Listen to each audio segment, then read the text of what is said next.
Hello, everyone. Thanks very much for joining us. We're here today with our good friend, Brian McLaren. Today, we're going to talk about one of Brian's less well-known books, but I would say one of the very important ones. It's called The Seventh Story, Us, Them, and the End of Violence, that he wrote with Gareth Higgins. There's also a similar children's book, Corey and the Seventh Story, that they also wrote. It's, basically in the same theme.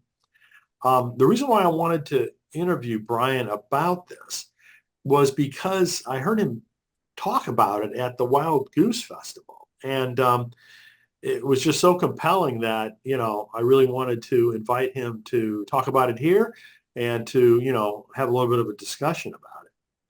So as you all probably know, Brian is an author, speaker, activist, public theologian, former college English teacher and pastor. He's a passionate advocate of a new kind of Christianity, just, generous, and working with people of all faiths for the common good.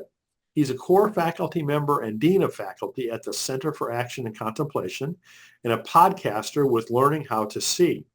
He's also an Auburn Senior Fellow and a co-host of Southern Lights. His newest books are Faith After Doubt, Do I Stay Christian, and Life After Doom, Wisdom and Courage for a World Falling Apart. And I think we've interviewed Brian for all of those. So if you go to one of our websites, you can find the interviews for all of those amazing books as well. In any event, Brian graduated from the University of Maryland with degrees in English and has been awarded a Doctor of Divinity from Carey Theological Seminary and a second honorary doctorate from Virginia Theological Seminary. So you can learn about all of Brian's work at brianmclaren.net. So Brian, it's always wonderful to speak with you. Many congratulations on all of your amazing work, and thanks so much for spending some time with us. Well, it's always a pleasure, Brian. I'm always intrigued and impressed by all the good things that you're sparking all over the place. So thanks for the way you support so many writers and encourage so many people. Well, it's a blessing for me. I mean, to be able to work with so many amazing writers in particular has just been an incredible gift that I've enjoyed and appreciate immensely. So it's wonderful to do that with you too, because you have introduced me to so many people, first of all, and also you're just so gracious with your time and with your network and, all the ways that you connect people. So that is something that can't go overappreciated. Well, thanks. So before we discuss Seventh Story, though, I mean, you just released Life After Doom. So I guess I should give you a chance to, briefly tell folks about that. Yes. Well, the response has been very, very moving. I suppose the people I most wanted to help with this book were people who already care about climate change and ecological overshoot and other social justice issues like economic inequality and political corruption and political division and because so many people and I know this because I'm one of them who care about these issues, reach points where they're motivated because they think if we just do this, if we just win this, if we just fix this, we'll get there and we'll solve the problem. And that motivation carries us for a long way. But a lot of us are reaching the end of that motivation. And we realize, gosh, we said we have to act now or we have to act soon. And now has passed and soon has passed. And we keep seeing breakthroughs in one area and setbacks in another area. And very often the technology is encouraging. Sometimes the business side of it is encouraging, but then scientists come and tell us, whoops, things were a little worse than we realized. So you put all that together and a lot of people are feeling a sense of doom, which I define as the sense that our problems are way bigger than our solutions and our current capacities to solve them. And so what I've heard from people in the activist community is a lot of thanks. A lot of people have said they felt relief reading the book because it felt like at last some other people are taking our situation as seriously as these readers had been and felt that others weren't really seeing what they were seeing. I've had a lot of other people who told me reading the book, especially, the first 4 or 5 chapters was pretty disturbing and unsettling. And because they hadn't been super familiar with kind of the current science and especially they maybe hadn't been uh, informed about kind of the interplay and interconnection of so many of our current challenges and struggles. And so those folks have told me it was challenging. And then what really has encouraged me is they say by the time they got to the end of the book, it was worth it. Uh, so it might not have gone the way. I know I've read books where I got partway through and then decided it wasn't worth it. But so those have been encouraging. It's been super encouraging to hear from a lot of scientists who say, "Wow, you really nailed the science." You know, so the all of that has been encouraging. Of course, the ultimate encouragement is to see us continue to make progress in the issues that we need to make progress in. And I suppose all of us between now and November are going to wonder how our elections are going to go here in the United States. Are we going to elect more people who are in denial about our current situation or more people who are trying to take it seriously? And of course, that's going on around the world. Um, I understand this year, more people are voting for national leadership than at any other single year in history. All So, right. Wow. so this is a very significant year, and I hope at the end of the year we'll say we're making progress in those areas. Mm.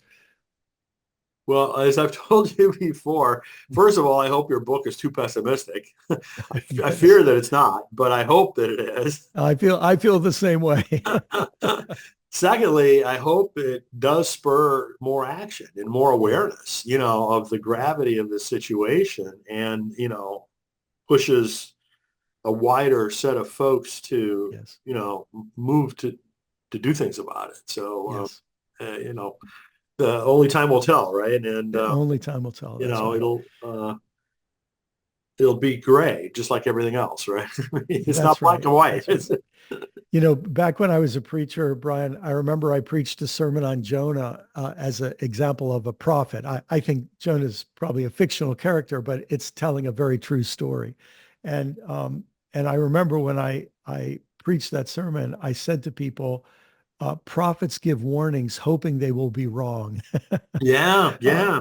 Because they give warnings to tell people if you keep going in this situation, these will be the consequences.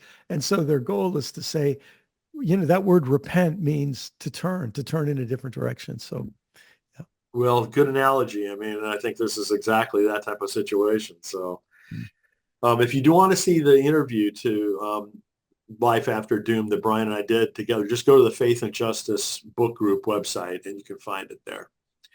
So let's get into the new book, and it's not brand new, but the seventh story that you wrote Yes. with Gareth Higgins. How did that book happen? Well, Gareth and I have been friends for many years. He was actually the leader of the Wild Goose Festival for many years, and he and I had been friends many years before that. Gareth had been deeply involved in the peace process during the Troubles in Northern Ireland, and he grew up in Northern Ireland as a Protestant, and he obviously his life, his family was touched deeply by all of the violence and trauma of that time. So he became interested and called toward peacemaking. And he and I had met in that context. And I was visiting him some years ago, and I can't remember if he had heard me talk about the seven stories or he and his husband and I were just sitting at dinner and I ran through the seven stories with him. I think he had already read about it. And he said at some point told me that the seven stories had helped him reconnect with his Christian faith because he'd felt very disillusioned with so much of the Christian, activities of the Christian religion. But the way I explained the seven stories, he said it sort of recarbonated um, his own faith. And so he then just started saying to me, you really should do something with this. And I said, well, I've done with it what I think I can. And he said, well, how about we try something together? And so that led to the children's book and then the collection of adult essays. Well, it's a little bit about me pushing you to write the book that you did the ebook on about bias Yes, that's right. and That's all the right. forms of biases. So I'm glad you pay attention to us needlers, that are pushing you to Well, do things that you don't have time to do. and I'm grateful. I'm very grateful for friends like you as well. That's right. So, you've told the stories, several times, and I was really floored by it when I heard it, at Wild Goose, because I had never really heard an encapsulation Yes, of this previously too. So could you go through that for folks I so they would have love an to. understanding of what you mean by the seven stories? Yeah, so let me go through the seven stories and share the story of how I stumbled into this. Okay, good. Um, Back in my years as a preacher, uh, I went through a theological turn where I thought, I mean, this is sort of obvious, but I thought, gosh, I'm a Christian. I had to pay more attention to Jesus. so, so I spent a lot of time preaching from the Gospels, a much larger percentage of the time than I had up till that point, focusing on the life and teaching of Jesus. And I realized that so much of my theology had been shaped by Paul and by the Hebrew scriptures, but interestingly, Jesus was important for other reasons, but not for what he said and taught. And so as I paid more attention to Jesus, my background as an English teacher, sort of an English major in university, kind of came back, and I said, if I were just looking at this as a story, if Jesus is the protagonist, there are a number of key antagonists. And I wanted to start getting a sense of where the points of conflict were. Mm-hmm. And so what I started to realize is that uh, in the backdrop of the stories of Jesus, there are these movements. And we might even call them today political parties. But one of the most powerful, it was not the first one I thought about. It is so obvious, but it was so easy for me to miss it, I think for a lot of people too, because the way we were taught to read the Bible. The first was the Romans. And the Romans are in the backdrop of everything in the Gospels. They are the occupying power. They are the oppressive empire, and the Jewish people are the oppressed, controlled people in that time. And and uh, and among Jesus' contemporaries, there was a group of people who really felt this is a good deal with the Romans. We're making a lot of money. This is going well. They called themselves the Herodians. And then there was another group called the Sadducees who were also doing very well. And they and the Herodians tended to be friendly as saying, look, the Romans are in power. We should just make them all the money we can, try to get along the way we can, and stop complaining and fighting it.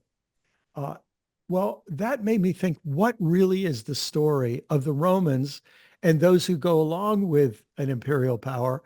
And obviously, it's the story of domination. I mean, we call them uh, kingdoms or empires or dominions. They're places where one great powerful leader, almost always a man, dominates everyone else, and they create a pyramid of deference where people gain safety and security and protection by deferring to the will of the emperor. And the idea that disseminates in a domination story is that the only way to peace is if we all submit to a powerful strongman or leader. Interestingly, there's a resurgence of interest and affinity for that domination story. It's also the story that goes behind things like white supremacy. Whenever you hear a word supremacy, Christian supremacy, Hindu supremacy, um, Jewish supremacy, Muslim supremacy, these are clues that the domination story is going on. It's super powerful story. I remember, gosh, I was like in my 40s before I realized that when I learned the word explorers for North America exploration, they were the same thing as conquistadors in South American exploration. And I realized that really they were just Northern European conquistadors I never moving thought of that across. either, but yeah, exactly. Completely And different so words, right? Yeah. exactly. And words like manifest destiny and Mm, American exceptionalism are ways of people saying we still like the domination story that was part of our past. It's still yes. very popular. Um, of course, wherever you have a domination story, then you have a revolution story, people wanting to overthrow those in power. And in the Gospels, that's the zealots. And of course, Jesus interestingly chooses a zealot as one of his followers, Simon. He's known as Simon the Zealot. And the Zealots, we know a lot about them from Josephus and other ancient historians. Um, but their idea was, in fact, they were connected with a group called the Sicarii. The Sicarii is a curved knife with the Mm, sharp blade on the inside curve, and you would wear this under your clothes. And the idea, they're what we would call terrorists. mm, The Sicarii would say, "Oh, if you see a Roman soldier urinating against a wall and nobody's around, pull out your knife, which it would sort of your membership card, and sneak up behind the Roman soldier and just take the knife and slit his neck." The idea was just start engaging in violent resistance against the Romans. And there was a religious dimension. If enough of us do this, God will send us a leader, a mm, Messiah who mm. will lead us in battle and will overthrow the Romans. And so the Zealots were very, very powerful. And in fact, they launched a successful revolution against the Romans in AD 67 that is super important in understanding the New Testament, although most Christians have never even heard of it. Yeah, really. And for almost 3 years, they managed to keep the Romans out. But then the Romans came back and crushed them, Mm, and not one stone was left on another. mm. It was mass extinction of so many of the Jewish people. And so domination, revolution, those two stories account for an awful lot of the headlines that we ever read. What happens when your group is in power and things are still not going well? Well, when that happens, you need someone to blame for your problems. It might be a group of people who exist. If they exist, they need to be small in number, because if they were powerful and if they were large in number, they could strike back. You pick a minority group who you can blame for your problems.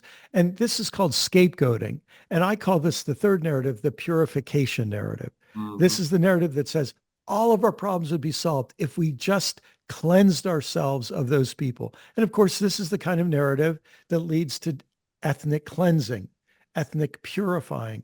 Sorry for those little balloons going there. Not the right place for those to show up. Um, but and when you study genocide across history, again and again, the people who commit the genocide use the language of cleansing. In Rwanda, the Tutsi minority justified the slaughter of the Hutu majority by saying they were like cockroaches, or they were like tall trees that won't let any light down to the rest of us. So Mm. the idea was the only way we'll be safe is to kill them. And that's the purification narrative. Sometimes you can't kill them, so you just are prejudiced against them, or you pass laws against them. And again, if this sounds familiar, we see this happening, everywhere, and Yeah. certainly in our country. So you have domination, revolution, purification. Whenever that happens, the people who are being oppressed, um, if they feel there's no hope for them, many of them try to escape. And that's the fourth narrative. We'll call it the isolation narrative. And they either say, let's head out into the wilderness, let's head out into the country and form a commune there, or let's cluster together in this part of town or in these states. So this isolation narrative says the only way for us to be safe is to create an isolated enclave of people like us. And of course, a lot of American history has people escaping from other places who come to the United States Yeah. and want to create a little enclave Mhm. of safety, and it's understandable. So domination, revolution, purification, isolation. Now, and by the way, in the Gospels, when I was seeing this, um, John the Baptist, all I think biblical scholars today associate him with a group who's not explicitly mentioned in the New Testament, but we know a lot about from the Dead Sea Scrolls and other historical data, and that's the Essenes. And they're like the classic example of an isolation Hmm. narrative. Hmm. Um, and so then a fifth story. There are people who just say, look, you can't be safe in this world unless you have a lot of money and a lot of land. And so what they focus on is just accumulate as much money and land and also weapons as you possibly can. And that's what we'll call the accumulation narrative. And in the Gospels, you realize whenever Jesus tells a story about Judeans, in Jesus' day, Judeans down in the south were near the capital city. That's where all the money was. That's Hmm. where all the Roman money was and where the rich Judeans were.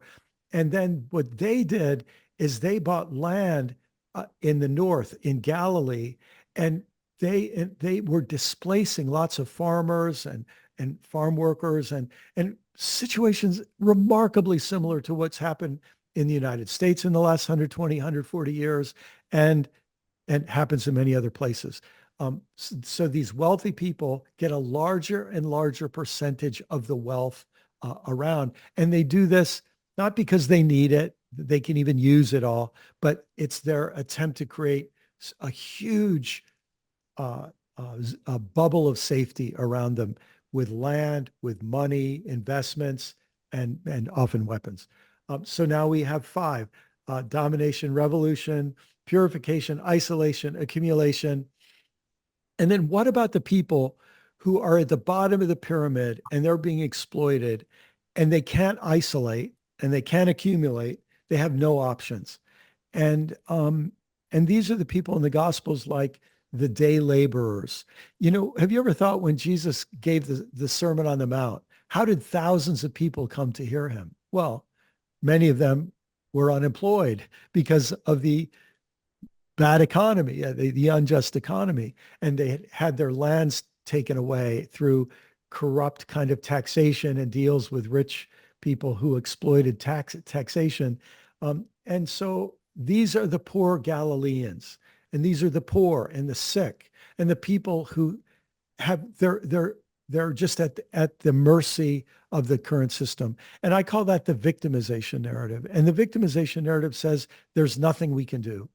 We're victims. We're hopeless. There's nothing we can do. The best we can do is be sure to tell the story of how badly we're being treated. Hmm. And interestingly, when I had those six stories and I looked at Jesus, Jesus spends an awful lot of time with the victims. That he spends a lot of time in Galilee among the poor and the sick and the people with disabilities and so on, who are truly at the mercy. They're vulnerable. He spends time with them, and he builds their faith that there's something that they can do. They're not hopeless, and he confronts these different groups, and he tells stories to expose these different groups. So those six stories help me understand so much about Jesus. And Hmm. then finally, the seventh. Um, Against that backdrop, when I hear Jesus saying, here's the good news. If you just will believe this good news, that the kingdom of God is at hand, the civilization of God is within reach. Uh, the new arrangement is available to everyone now if you'll just have the faith to believe it. There's a better way to live and it's available. And when I understood that as a counter story, a counter narrative to the other six stories, all I can say is I have never, it's just made everything in my Christian faith make more sense. So Yeah, well, that's why it felt so important to me when I yeah, heard you describe all of this. Because I mean, how many times have we read the gospel stories, right? I mean, yes, your eyes glaze over. But then yeah, if you look at it in that kind of context and depth that you just described and see yeah, what really was going on, what really Jesus was trying to do, the yeah. points he was trying to make, and it's just really opens a new vista for me. Can I just give one quick example? Sure, sure. There's a story in the Gospels, and I remember when I would have to preach about this as a pastor. It troubled me. Uh, it's called the parable of the unjust steward, and it's about this steward who, a rich Galilean, I'm sorry, a rich Judean in the south sends a steward, which is a financial representative to the north, to extort money out of people.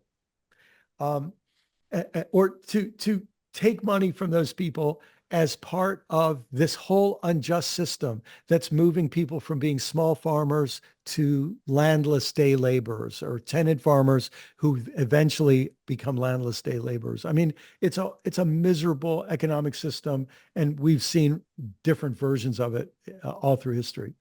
Um, and so he has to go get money. And Jesus tells this parable. He doesn't call him unjust. He calls him clever.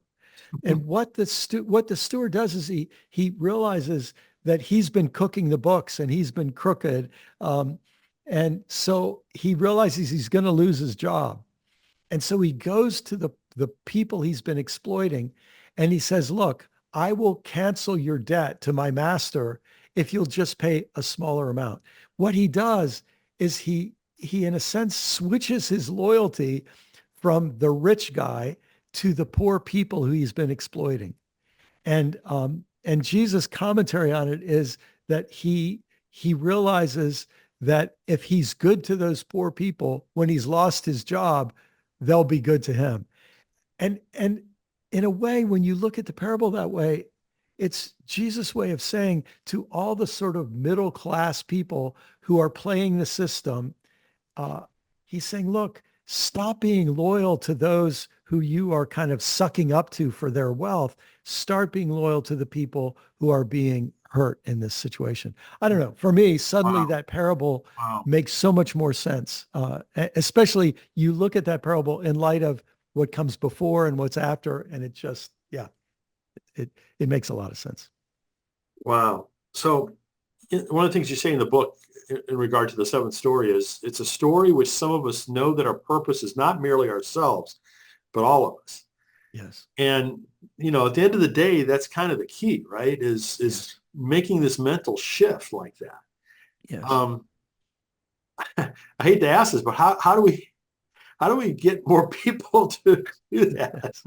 Yes. Well, and obviously, my book, Life After Doom, this is the same story that we need. Not only thinking about that my well-being is connected to the well-being of all people, but then I realize my well-being is connected to the well-being of coral reefs and rainforests Yeah. and uh, uh, fungal communities in the soil of forests that, and plankton floating in the middle of the Pacific Ocean, that we literally are connected. Thomas Merton used a term quite often he called the false self. And he contrasted it with the true self. And a lot of people have tried to understand what did he really mean by that. And I think he meant many things, but I think one of the very best synonyms for that term, the false self, is the disconnected self, or the isolated self, or the self-interested self. And the true self is the connected self, the self in solidarity, the self that understands, as Thomas Merton says elsewhere, understands ourselves as participating in a cosmic dance, and that we're part of something bigger. And it's funny. I mean, not funny. It's tragic and maybe funny too. But reality is trying to teach us humans that Yeah. as individuals, we have to grow into a bigger story. And as a species, we have to grow into a bigger story. And we're in the midst of learning it the hard way, as you point out. Yes. Yeah. And coming back to your question, how can we help more people get there? Well, it would sure be nice if the Christian religion decided to pick up this message of Jesus. What a concept. Yes. So in the book, you devote a portion discussing the work of Rene Girard, which, I was Yes. only aware of the last, few years when I've read, a couple of different books about Yes. this mimetic, theory. So in describing, his theory, you talk about how human societies often use violence to stop violence. Yes. So could you explain that a little bit further? Yes. So this is such a profound insight from Rene Girard. Um, I'm not going to use Girard's exact words, but I'm going to try to contextualize what he's saying. Um, we might say there are two main domains of conflict in the world. Uh, and that conflict can be emotional, verbal, political, economic. It can also be violent. It can be a matter of weapons and killing and harm. One is conflict and violence within our in-group, and one is conflict and violence involving an out-group, right? So the domination and revolution stories are about the out-group. Those other people who are ruling us, we're going to get back. Or those unruly people who won't submit to us, we're going to crush them. So out-group violence is a big deal. But what Rene Girard, as an anthropologist and a literary scholar and just an all-around brilliant dude, he started paying attention to in-group violence, and he suggested that our deepest anxiety is not from our enemies. Our deepest anxiety is from relating to our friends, the people who we trust. Now, in the middle of a war, obviously, we're really focused on our enemies, but in all the time between war, here's what Rene Girard said. At every moment, my well-being depends on my neighbors, my brothers, my sisters, my friends, my associates. And I depend on them and they depend on me. But in the back of my mind, because they're close to me and they know me, I'm always afraid that my neighbor will become my rival. And there are reasons he explored this. He really got focused on something that psychologists have been studying ever since. He called it mimetic theory. And the idea is that desire is contagious. Whatever you want, when I see you want it, something in me can want the same thing. And Yeah. it turns us from being friends into rivals. So when we're constantly afraid of our associates being our rivals, he wants my girlfriend. Um, he wants my job. She wants my status. She wants to knock me down a notch so she can climb a notch. This constant fear of rivalry, he believed, created anxiety. And when anxiety grows, anxiety among the in-group grows to a sufficient level, we need some way to purge our anxiety. By the way, this is why I think one of the reasons why Jesus taught so much about forgiveness, because what forgiveness does is forgiveness says, let's let go of our animosity. Let's let go of our hostility. Let's let go of the debts that we think we owe each other. Let's get back to a level playing field. And when that becomes a spiritual practice and a habit and a virtue, then you naturally bring down the Lowers rivalry the level. anxiety level. Exactly. But if we don't know how to do that, our anxiety grows and grows. And one of two things happens. One thing we may do to unite ourselves is we'll go to war against somebody else. Um, and, uh, and then we're united for a short time until that war is over. And then our internal in-group anxieties increase. The other way we do it is among us, we choose some individual or group to scapegoat. And this brings us back to the purification narrative that we talked about before. And we, in a sense, all begin to pick on this group. We all develop unity over here by turning this individual or this group over here into our common enemy. So a few years ago, while there was this resurgence of white supremacy and this awareness of young Black men and women being killed by law enforcement and being treated unfairly by courts. What did white people do? But they created an imaginary enemy. They called it Antifa. Antifa, turns out, was a tiny group of a few hundred people. But if you had watched several cable news stations, you would have thought that Antifa was thousands and thousands of people ready to storm the Capitol, which somebody turns out did, but it wasn't Antifa. But they needed an imaginary enemy to inflate into a great danger so that they could unite themselves Mm, in some way. And mm. so this was one of Rene Girard's many fascinating insights that it's having huge impacts in biblical studies, because it's helping us see some of the dynamics going on in many biblical stories, but also in psychology and sociology and politics until today. Wow. Wow. So, um, as you know, I always want to ask the question, so what do we do about it? Yes. Right? And you, in the book, you have kind of a two-part solution. Number one, to unmask the deceptive power of violence. And number two, to explore the regenerative power of a seventh story, a story of liberation, Yes. reconciliation, creativity, and peace. So obviously your book, is one attempt at doing that. What else do you see going on in the world Yes. that's helping either unmask or restore a regenerative story? Yes. Well, let me just say, this is another place where it's been so fascinating to have Gareth Higgins as a friend, because Gareth is deeply interested in film. He's written books about film. Yeah. And if we were to take those seven stories, Gareth could tell you, here's a movie that's the domination story. Here's a movie that's the revolution story. He could, and here are movies that are the seventh story of reconciliation and connection and solidarity and harmony.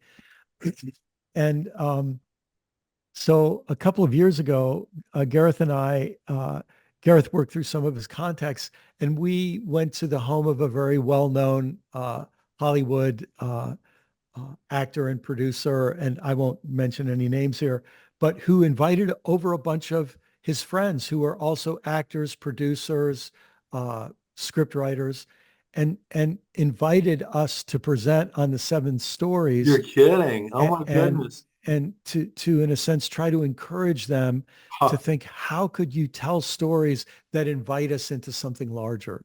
Hmm. And this is a huge work that remains for us to be done. But I'll mention one other thing, that in writing the book, and so I think, yeah, now this is no surprise. I mean, some people might say, yeah, this guy's never really graduated from being an English major. But I think one of the things we really should do is help people develop story literacy, um, to develop sensitivity to the stories that are at work in politics and economics and in our own family systems and in our own life. What story is dominating me right now? And and for us to help children develop story literacy. Um, Once you start to see how these stories are at work, you think, how did I get to be this old without thinking in these ways, you know? Yeah. So I think interestingly, this seems to me to be maybe one of the reasons why a book like the Bible becomes important, because by telling stories, it's trying to teach us story literacy. But what we did is we took out the stories and replaced them with doctrines. And we made it sound like the purpose of the Bible is to teach certain abstract statements or doctrines, um, that I think, looking back, are actually tools of a domination story. Yeah. Yeah. So I think we Yeah. need to recover. And by the way, this doesn't just apply to Jews and Christians who work from the Bible. Muslims can do this with their stories. Hindus can do this with their stories. Buddhists can do this. Sikhs and others can do this. And secular people can do it, and atheists, agnostics.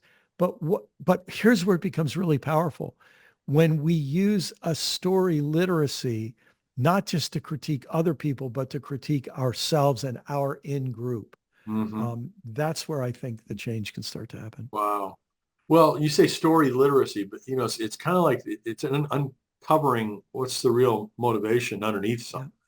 Yeah. For me, that's the way I interpret what you're saying That's is trying right. to watch Yes. out, every day, right, to see what's going on and say, okay, what's really going on here? It Yes. may appear in the news as XYZ, but underneath it is probably one of these stories. Yes. In fact, it's haunting how far reaching it is, when you develop even a beginning of sensitivity to this, you start saying, oh, this is just an attempt to dominate. Oh, Yeah, this is a revolution attempt. This person, this group thinks if they could just get those people out of power and then they take power, it would solve the problem. But they don't understand. They're working by the same deeper narrative, you know? So yeah, yeah. Same thing it's with flourishing. scapegoating and victimization, and accumulation. And It's like, and when people see how those six stories work and they realize that they all in a sense feed into one another and they take us places we don't really want to go. really. Um, at that point, that's when people are ready to repent, rethink, and say, gosh, none of my main stories are working. I need some new story. And I'm an absolute beginner at thinking about that new story. Uh, and that's an exciting time for a new beginning. So the book also mentions the Global Nonviolent Action Database at Swarthmore College. What exactly Yes. is that? So people have been studying nonviolent resistance, which is a key element, I think, of the seventh story. How do we bring about change without the tools of domination, revolution, and so on? Uh, and uh, and there is this growing database about the efficacy of nonviolent action. It's not a guarantee. It's not a silver bullet. But when you look at the long-term costs of violence, so for example, Vladimir Putin thought that he would solve a whole bunch of his problems by invading Ukraine. Um, and odds are he's going to find out that the consequences of invading Ukraine are going to cost him far more than he ever could have benefited, and they're going to last far beyond him. And he might never care about those longer term costs, but the people who future generations who look at those long term costs, if we paid attention to the long term costs of violence, um, we would start to understand, violence looks like it solves problems. It creates so many more problems. And uh, I can't remember where I heard this story, but um, just as an example of this, I heard someone who had once sat at a meal uh, that where Saddam Hussein presided, and he said that Saddam said something like, "Those people are fools. They don't understand that when somebody gets in your way, when somebody resists you, when somebody goes against you, you don't just kill them. You kill their wife and their children and their uncles and their aunts and their cousins." It was this brutal statement of Saddam Hussein, as if to say that the only way to win by violence is to have even greater violence. You have to kill everybody, because if you kill one person, all of his relatives will hate you and try to kill you. You have to kill them. Well, of course, when you think about that, it didn't turn out so well for Saddam. But you also realize that our choices very often we just think, oh, we're just going in a little bit of violence, but you're going to have to keep doubling down. It's the same with lies. It's the same with greed. It's the same with Mhm. cheating. You have to keep doubling down, and it takes you farther and farther down that path. And so this nonviolent database is looking at cases where nonviolent action has produced lasting positive results. Hmm. Hmm. So let's talk about just the practicality of this a little bit. The book is only available as an ebook. Is that correct? Yes, yes. At this point, it's only available as an ebook. Can we get a publisher to, start printing some copies of it for us? That'd be nice. That'd be nice. If someone's interested, they can contact Gareth and we'll be glad to oblige. I hope so. I hope Yeah. so. So I realize you've been really busy with your book launch of Life After Doom, but is there anything in terms of future plans that you're able to tell us about? Well, Brian, I'm not telling many people about this, but I might as well tell you because you're a friend. But my next book will actually be a science fiction book that will come out next summer. Oh, wow. And I've been working on a science fiction trilogy for 6 years as sort of, for me, because I love to write. My nonfiction has felt like my work, and this fiction has felt like play. So that will come out next year. Oh, wow. Well, that'll be exciting. What a change in focus, but I'm sure it'll be excellent. I hope people will have fun with it. Well, somebody, I hope, twist your arms to do some more, serious nonfiction after that. Well, I have my project after that that I'm contracted for is called The Beautiful Logic of a Meaningful Life. Huh. And it's a book trying to help people think about what a meaningful life is. Awesome. Well, find your next calling. That'll fit right into That's right, my theme, exactly. there. you know, I'll have to set up a time to interview you for a change and hear what you're thinking about what makes a meaningful calling, because I'm thinking a lot about what's the meaning of meaning. What do we Good. mean Well, when I we say did do a meaningful? little bit of research, my modest amount compared to your in-depth look at all these different I'd love to hear topics. that. I'd love. But We'll talk about that sometime. yes, yes. Well, Brian, thank you so much for all of your incredible work that's been so helpful to me and to, millions of other people. It's just incredible, your power of words and your prophecy, literally. So thank you so much for all of that. Thanks. And thanks for your beautiful work. And it's a pleasure to be a friend and colleague in this work in this time. Absolutely. Absolutely. So remember, the title of the book is The Seventh Story, Us, Them, and the End of Violence. Please go check it out and download a copy at brianmclaren.net. Brian, thank you again. Thanks. Great to be with you.